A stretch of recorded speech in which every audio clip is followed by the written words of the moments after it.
authorities releasing hundreds of documents detailing how Kaylee Goncalves, Madison Mogen, Xana Kernodle, and Ethan Chapin's bodies were found, along with tips called into hotlines and an interview with a Walmart employee who said someone had come in trying to buy a black ski mask before the murders. Former Moscow Police Chief James Fry telling me the murders were unfathomable.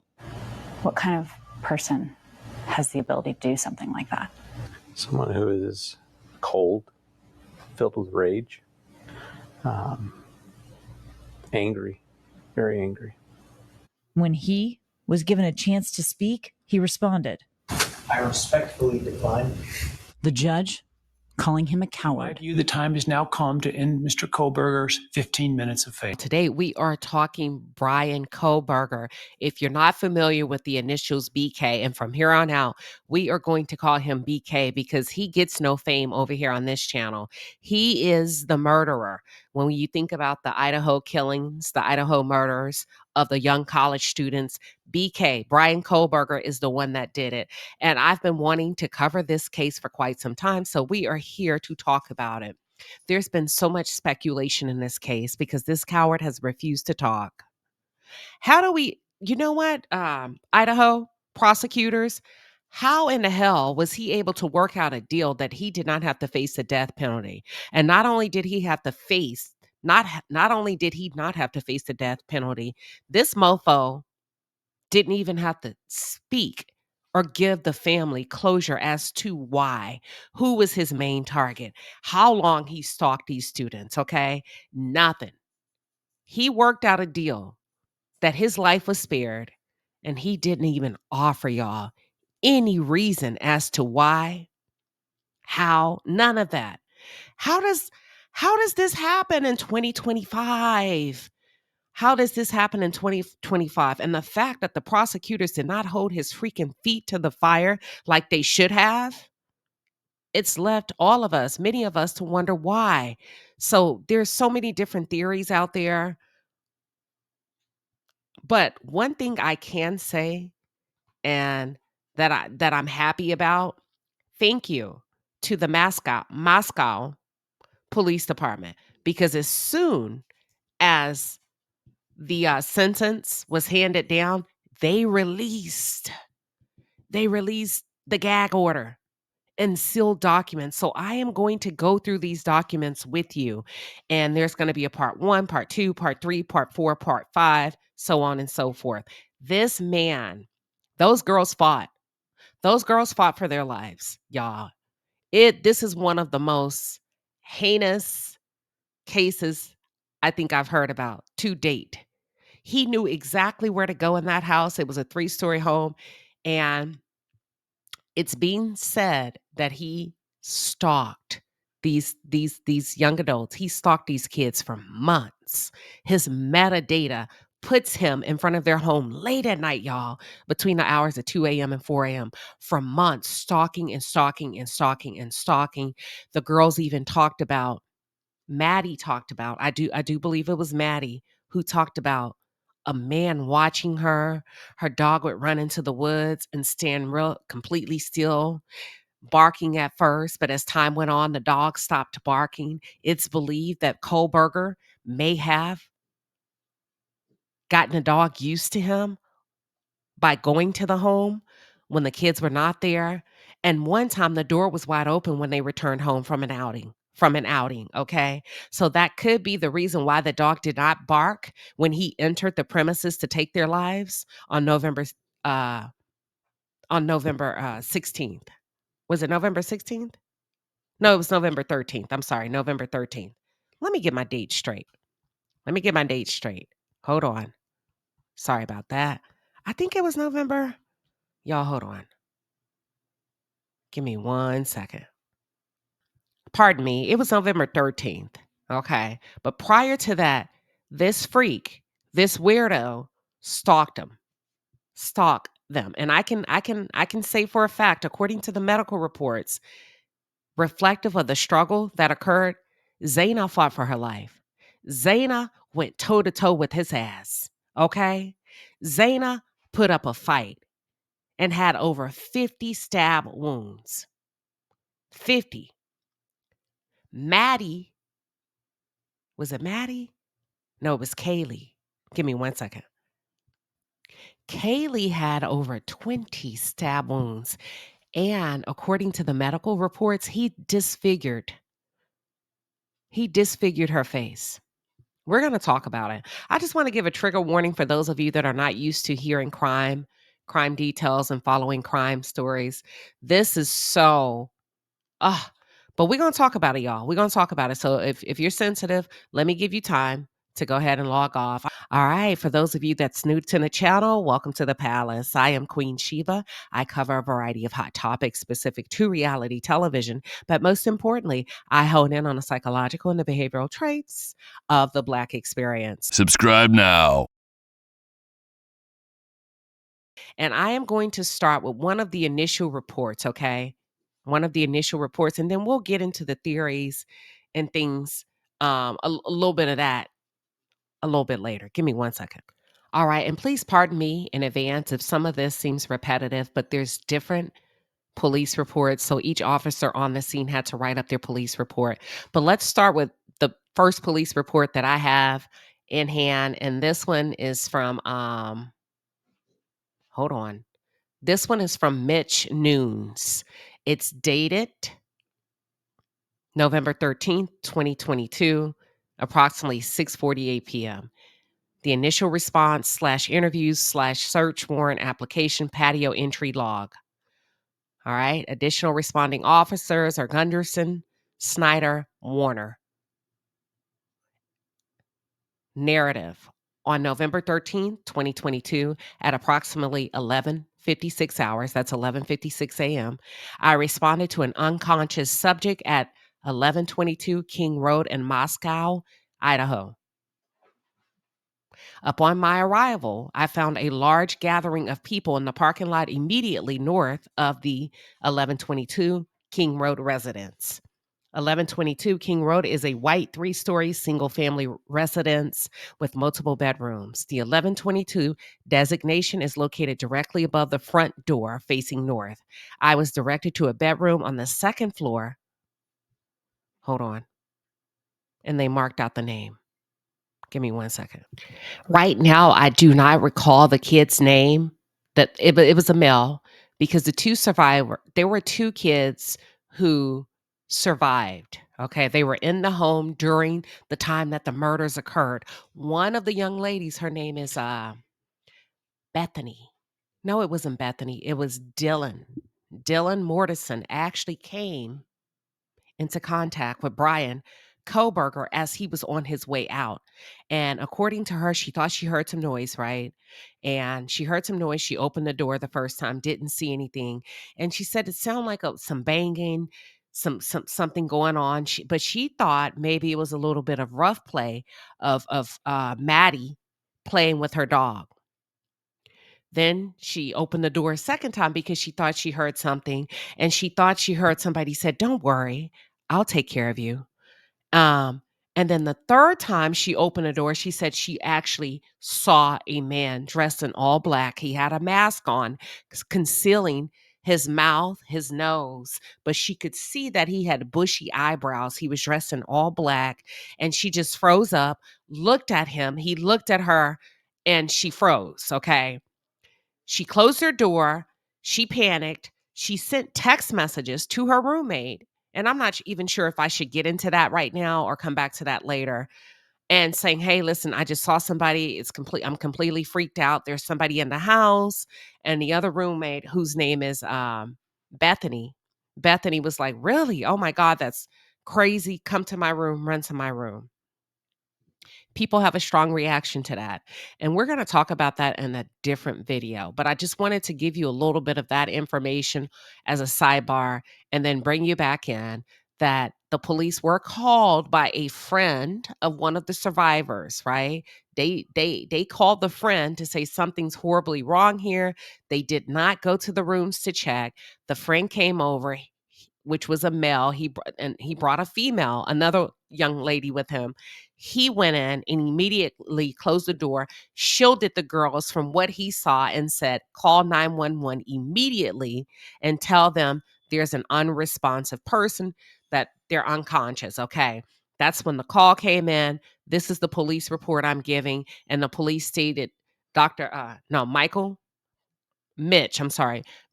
Noons stated that he was directed to a bedroom on the second floor by this male that called in the northwest corner to locate the unresponsive female. Upon entering the room, I observed a female laying supine on the floor. That means face up, you guys, next to a bed. According to blank and blank, this female was likely Kaylee Goncalves. Dylan, a lot of the names are blocked out. Blank also lived at 1122 King Road.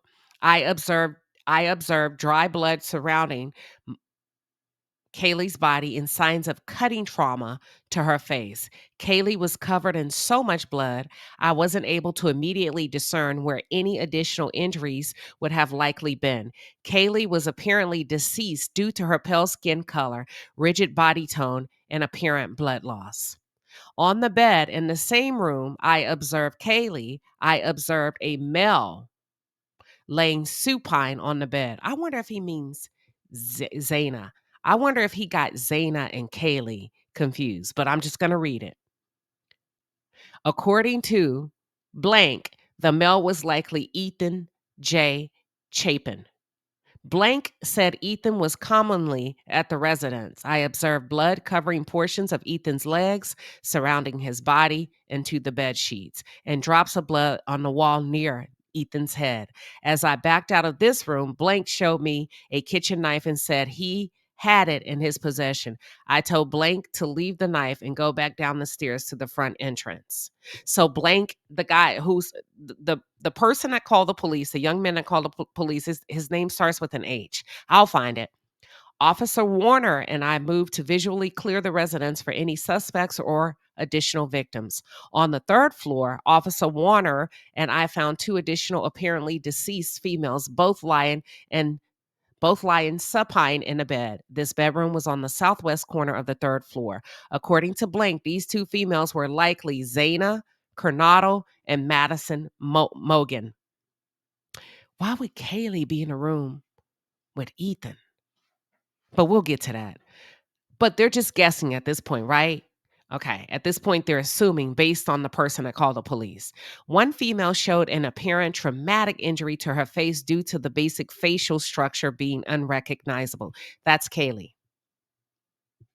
Kaylee, who he thought was Kaylee on the second floor, was actually Xana. And then who he thought was Xana on the third floor was actually Kaylee. Both females show very pale skin. Both females were covered in dry blood and apparently deceased. After the residence was deemed safe, Officer Warner and I exited the residence to secure it and the immediate area to include the parking lot immediately to the north of the residence. I walked outside and began interviewing Blank. Blank told me at approximately hold on. Oh, it's Dylan. He's talking to Dylan. Okay. So he leaves, according to Dylan, these two females were, okay, pause. They're blocking out names.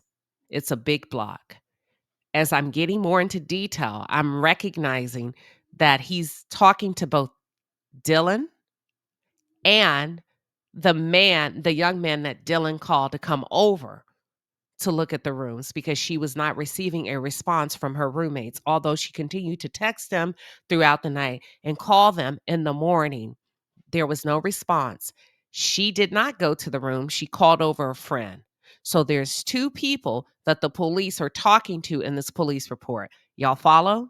All right. Both females were covered. Okay. According to Dylan, these two females were likely Xana Kernodle and Madison Mogen. One female showed an apparent traumatic injury to her face due to the basic facial structure being unrecognizable. Both females show very pale skin. Both females were covered in dry blood and apparently deceased. After the residence was deemed safe, he went outside. He secured the residence and also the immediate area to include the parking lot. All right. The officer states he walked outside and he began interviewing Dylan. Dylan told me at approximately 4 a.m. hour, she heard a voice scream. So there was screaming and believed it to be Kaylee's. All right. All right. That's good. That's good. And the reason why I say that is because social media is in a panic. Social media is in an uproar behind these murders. And people were saying, I can't believe the girls didn't hear screaming. I can't believe nobody heard anything. Now it's a fact that we know based on the police report, she did hear screaming. At approximately 4 a.m., she heard a voice scream and believed it to be Kaylee's. Dylan said she heard Kaylee scream and announced there was somebody inside the residence. Dylan said she could hear Kaylee run from the 3rd floor down the stairs to the 2nd floor into the northwest bedroom. Dylan said she locked herself in her bedroom and continued to hear a commotion. Dylan said eventually she stopped hearing a struggle and heard a male voice say, "You're going to be fine. I'm going to help you." Wow, this bastard is sick. Wow. So Dylan's listening to her roommates being murdered. And people on social media are wondering, is there a reason she didn't call 911? What are your thoughts? She heard screaming. She could hear Kaylee run from the 3rd floor down the stairs to the 2nd floor. Dylan said she locked herself in her room. I'm just repeating this to you. I have to make it make sense. She heard screaming. She heard additional screaming. Kaylee's warning everybody somebody's in the house. She hears a commotion. Then it goes silence. Then she hears the freak, Bryan Kohberger, say, "You're going to be fine. I'm going to help you." Dylan says she did not recognize the male's voice. Dylan said after a few minutes, she peeked out of her bedroom and observed a male described as approximately 6 feet tall, slim build, with a black ski mask leave the 2nd floor patio area. This patio door was likely left open as it was found open upon my arrival, according to the officer.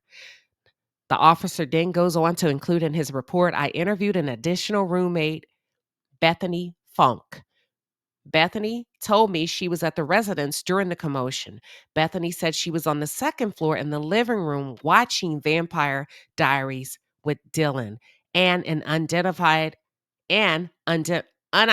person named blank. Bethany said at approximately 2 a.m. hours on November 13, 2022, Madison and Kaylee came home from a night out at the Corner Club bar located at blank in Moscow, Idaho. Bethany said she also believed Madison and Kaylee went to the Grub Wandering Kitchen truck that was commonly located in the 300 block of Main Street. Bethany said she and Madison let Madison's dog out, Murphy, sometime between 2 and 2:30 a.m.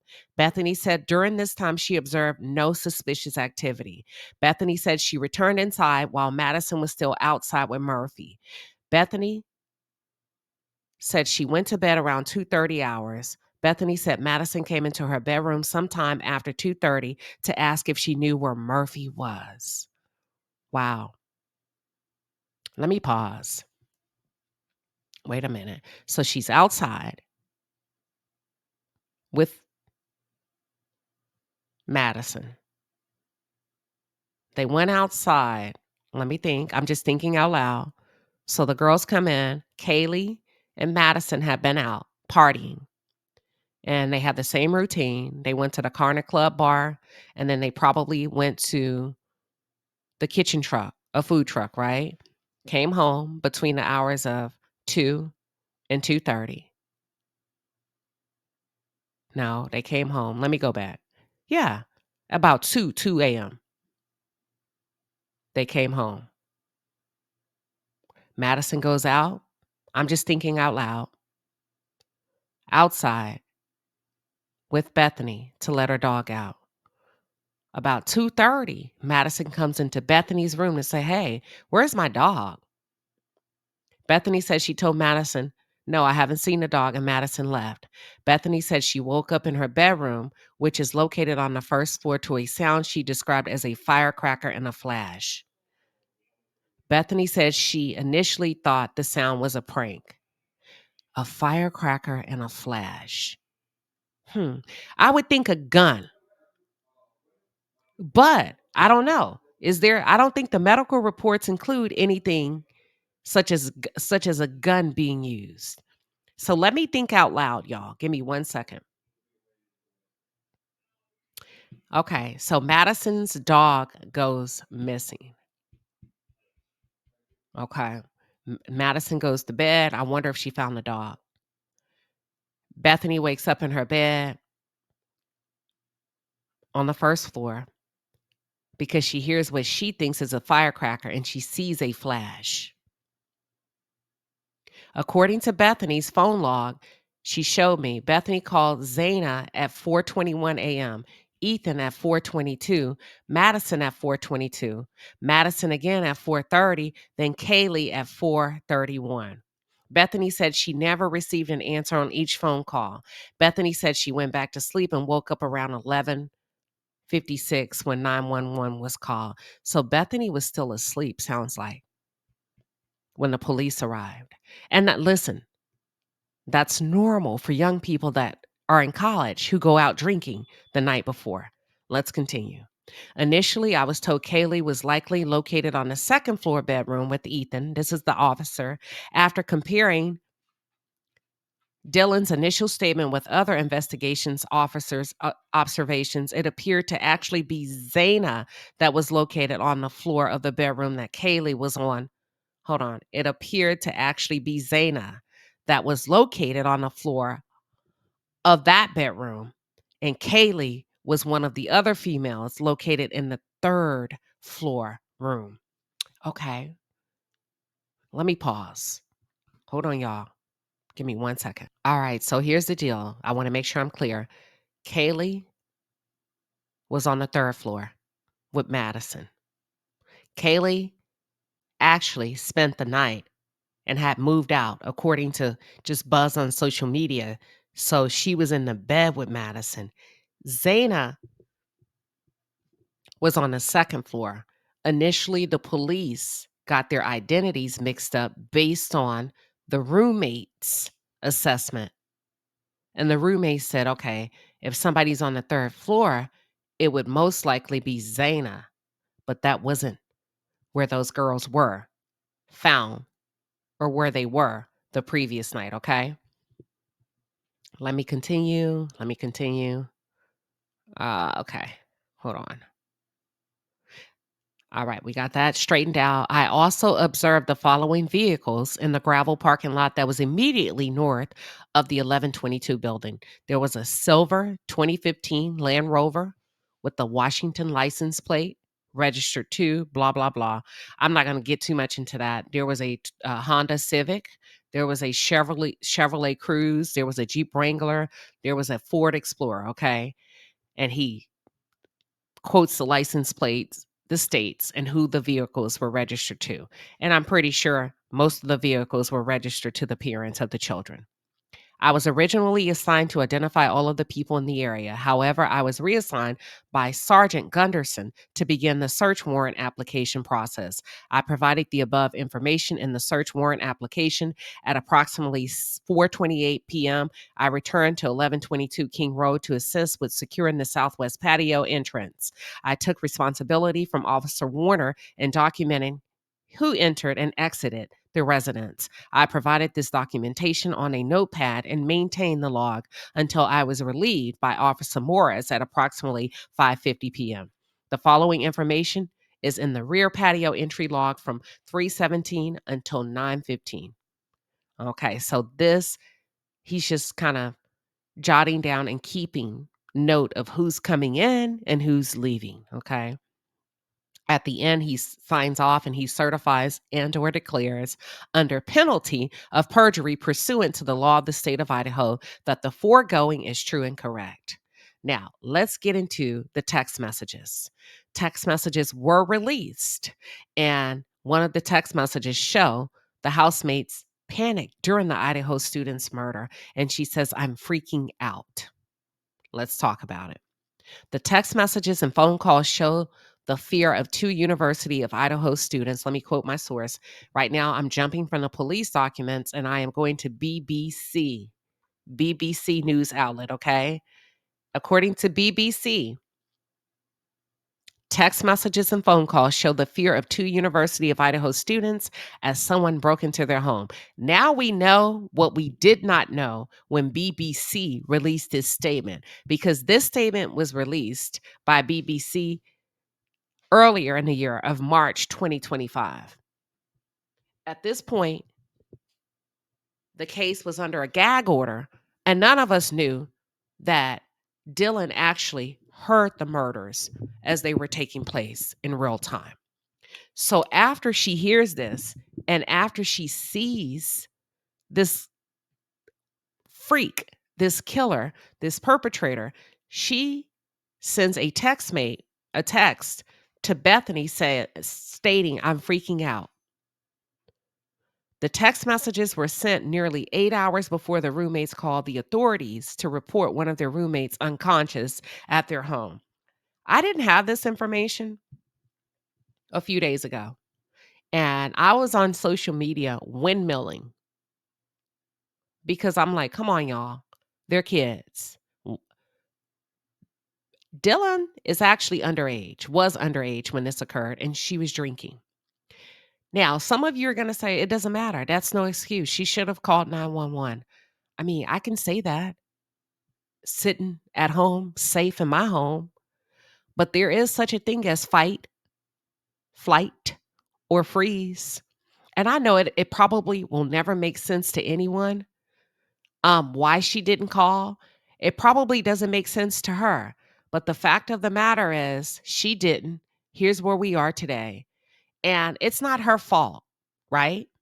Because this is a weirdo, a freak, a bastard that made up his mind several months before that he was going to take the life of Matt. We know that when he came in that house, he went straight to the 3rd floor looking for Madison for whatever reason.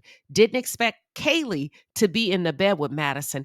And maybe, just maybe, I believe that's why he was raging out on Kaylee.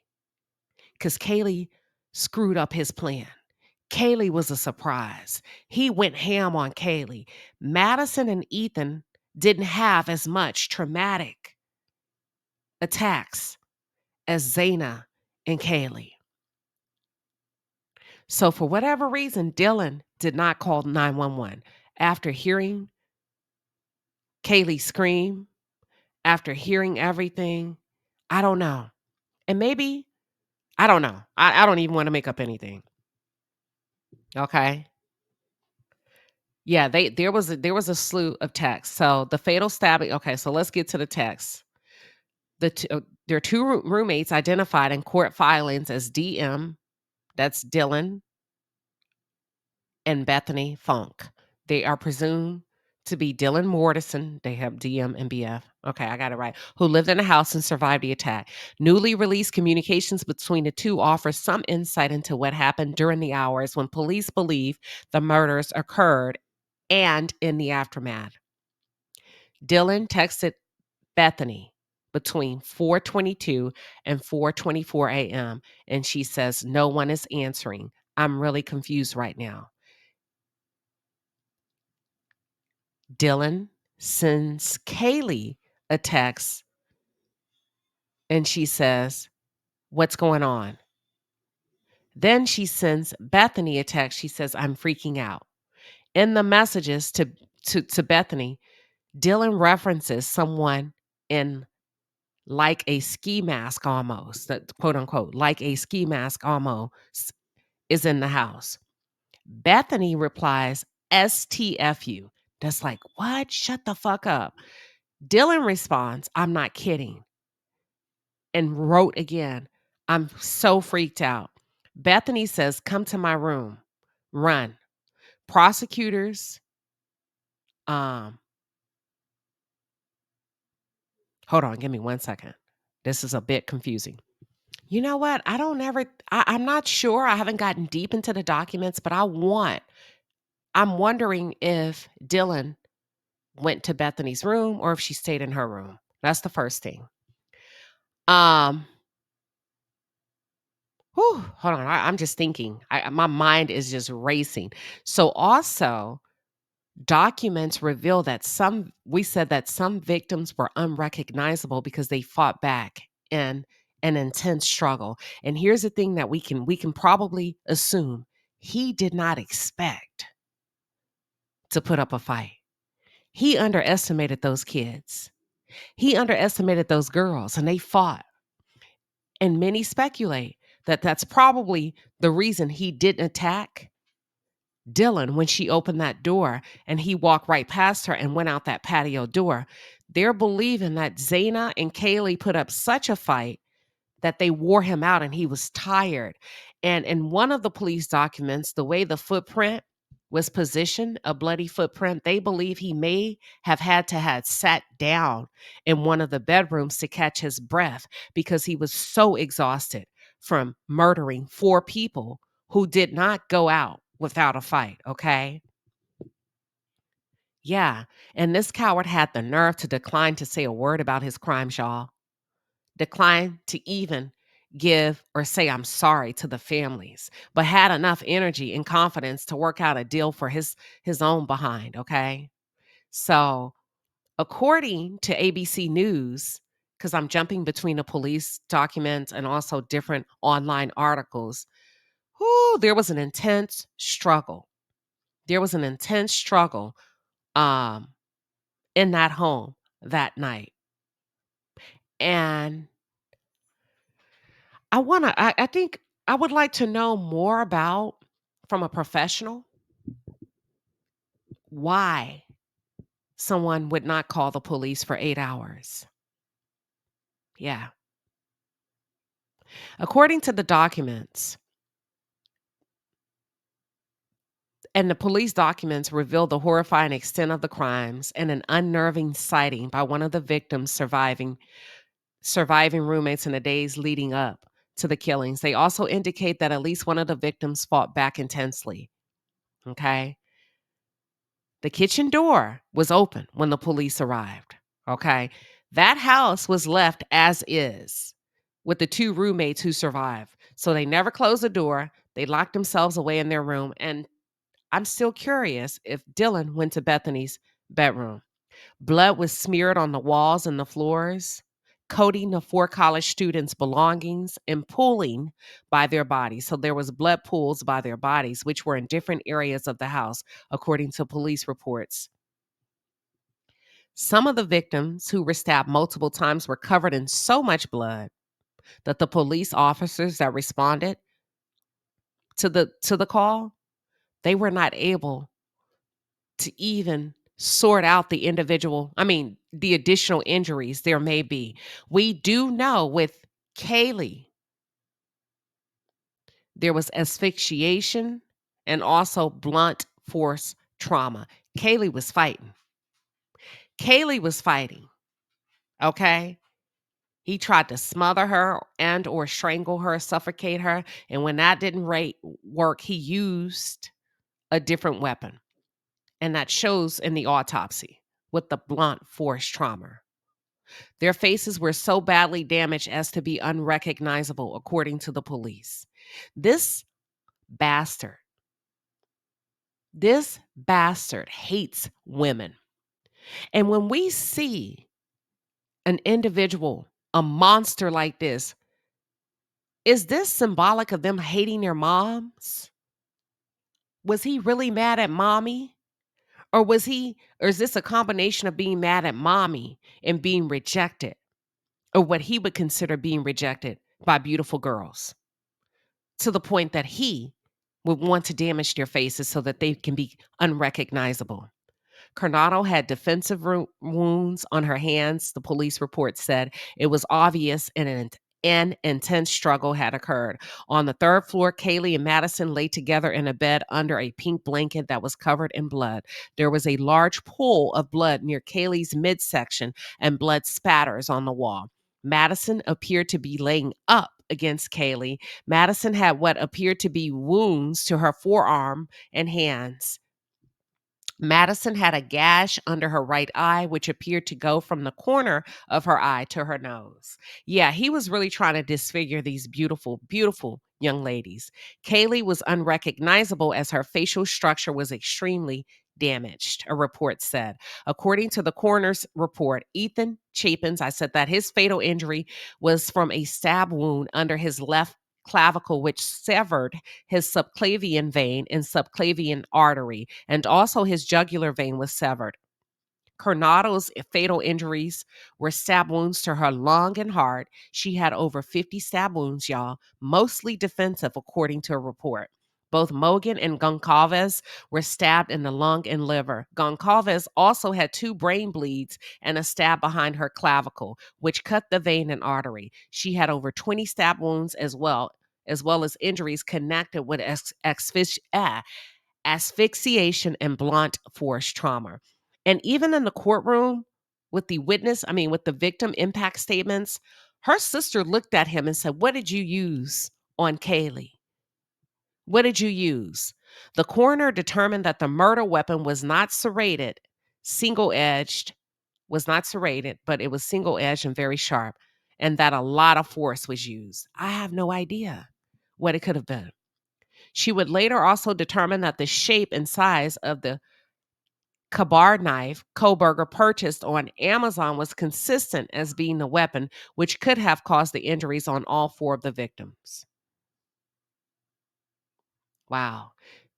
When investigators discovered that the tan leather sheath of the Kabar knife had been left behind at the crime scene, they canvassed the Moscow area to see where locally, if anywhere, the killer may have purchased the knife. They visited numerous sporting goods and hardware stores to no avail, according to the police. This is very telling because he thought he was so fucking smart. Because you remember, he studied criminology. He was a PhD student, and he thought he was the best of the best. Dummy. Not so. Not so much. He thought he was so smart that if he would avoid going into a brick and mortar, that they would not catch him. They still found you, ugly. They still found you with your ugly ass. Let's continue. Then at Walmart, while perusing. Okay, let's go back. Hold on. So they visited numerous sporting goods and hardware stores to no avail, right? But while the police, then they go to Walmart. And while they were perusing knives on display, the investigator learned something important. The Walmart employee actually told him about 2 to 3 weeks ago, a white college age student, a male, asked for a black ski mask, something that would cover his face. She stated she was unable to provide much detail other than he was taller than she was and maybe had tan skin complexion, and that she told him they only had camo ski mask available. And she said he just walked away. So listen, she got it right. It was more than likely, there's a high probability that it was BK. Okay? He came in. He had been plotting. But y'all, according to the phone records on the metadata on his phone, he had been stalking them for at least 5 to 6 months. 5 to 6 months. Surviving roommate Dylan Mortison would later tell police on the night of the killing, she saw a male intruder. We know that, okay? But she did think that he had bushy brows. After the killings, investigators spoke. They spoke with a few of his fellow students at Washington State University, where he had been pursuing his PhD in criminology. A fellow teaching assistant said he considered Kohberger a friend and that he was very intelligent but also selfish, and that Kohberger would often mislead him when it came to their shared work and would have him complete work meant for Kohberger. Kohberger was also frequently 20 minutes late to their classes. The two also discussed Kohberger wanting a girlfriend on many occasions. The fellow teacher, TA, said Kohberger also liked to discuss his area of study, which was criminal decision-making and burglary-type crimes, according to a report. Yeah, he had already made up his mind that this was going down. Okay, hook, line, and sink. And the student told the investigators about some injuries that he witnessed on Kohlberger's face and hands. While he was unsure of the date, he thought he had noticed the injuries on two separate occasions in October and November of 2022. Does this mean that he may have or could have committed other crimes? Because I know they're taking his DNA to put it in a database to see. Would you be blown away if it comes back as a match to an unsolved mystery? According to the teacher's assistant, one was a large scratch on Kohlberger's face, which the student described as looking like scratches from fingernails. The student also saw wounds to Kohlberger's knuckles on two separate occasions, and when he asked Kohlberger what happened, he replied he had been in a car accident. In an interview with surviving roommate Bethany Funk, police reported she described to investigators an unnerving incident early in November 2022 that she recalled Kaylee Goncalves had told her about. Funk talked about an incident with Kaylee, and she said that Kaylee stated about a month ago she saw an unknown male up above their house to the south who was staring at her when she took Murphy, the dog, out to go potty. On the night of the killings, Funk said between 4 and 4:20, when prosecutors say the murders happened, she heard what she thought was a firework and saw a spark on the ground from under her door. What could that have been? And then she heard the dog barking. So if she saw a spark, y'all, and a firework, is it a gun? I got to go through all of the 300-page documents. But there was no bullet wounds. What could it have been? Y'all got to help me. What do you think if she saw a spark and what she believes to be a firecracker?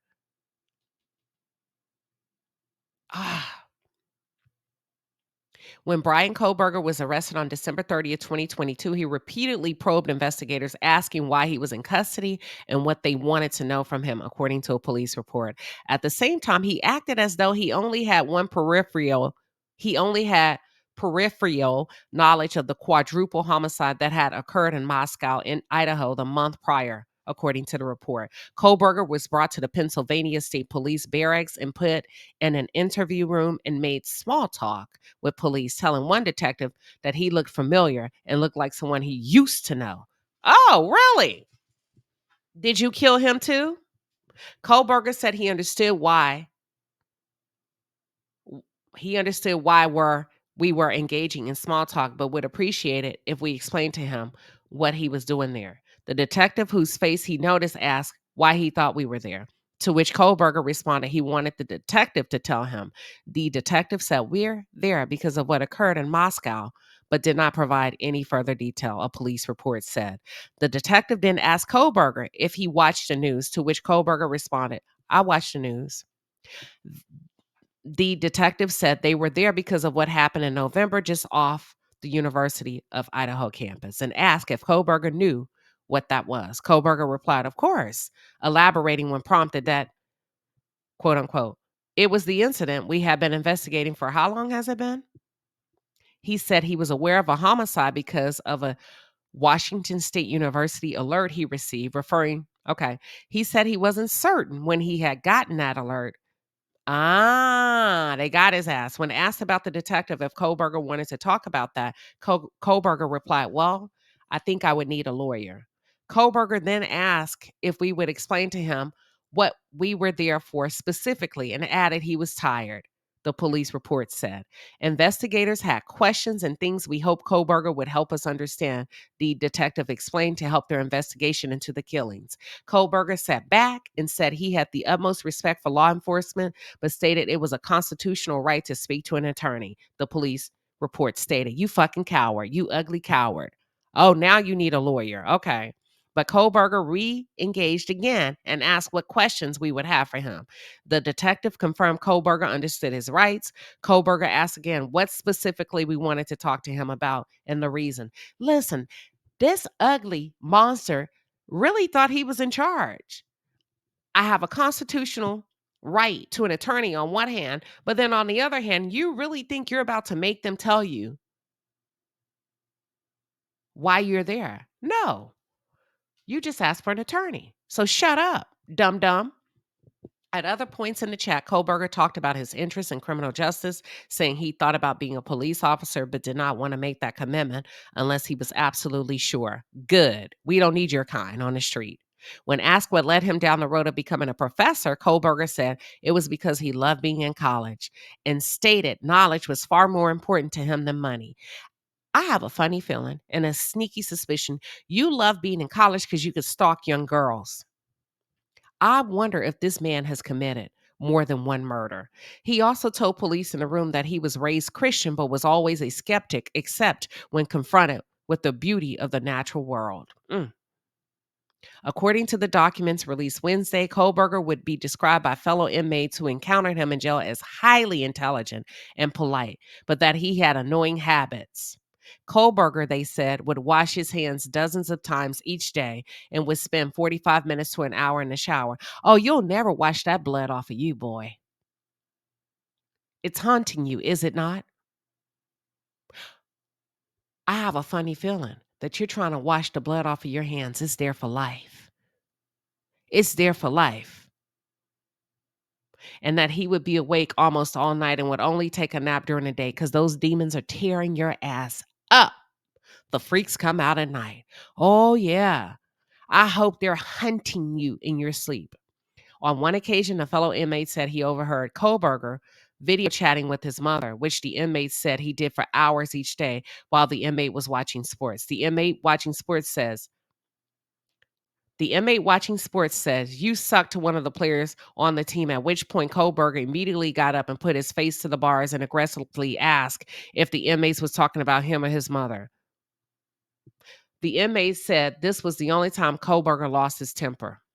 I would have been like, yeah, I'm talking about you, and I'm talking about your sorry-ass mama too.